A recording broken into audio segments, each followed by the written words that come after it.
Good afternoon and welcome to the BBC News. Good evening, London. Allow me first to apologise for this interruption. I do, like many of you, appreciate the comforts of every day. Good evening, London. Allow me first to apologise for this interruption. I do, like many of you, appreciate the comforts of everyday routine, the security of the familiar, the tranquility of repetition. I enjoy them as much as any bloke. But in the spirit of commemoration, thereby those important events of the past, usually associated with someone's death or the end of some awful bloody struggle, are celebrated with a nice holiday.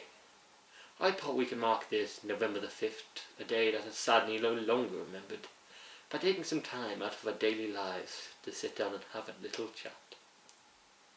There are, of course, those who do not want us to speak.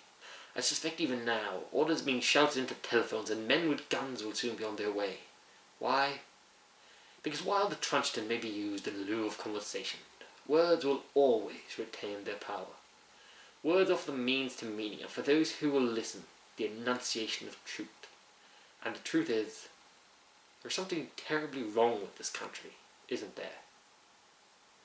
Cruelty and injustice, intolerance and oppression.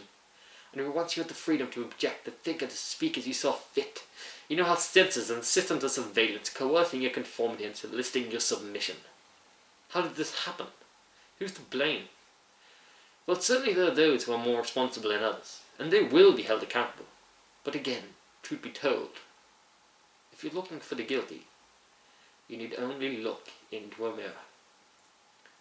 I know why you did it. I know you were afraid. Who wouldn't be? War, terror, disease. There were a myriad of problems which conspired to corrupt your reason and rob you of your common sense.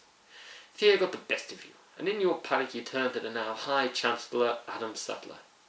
He promised you order, he promised you peace, and all he demanded in return was your silent, obedient consent. Last night I sought to end that silence. Last night I destroyed the Old Bailey, to remind this country of what it has forgotten.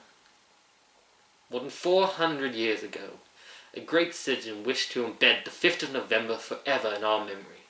His hope was to remind the world that fairness, justice and freedom are more than words. They are perspectives.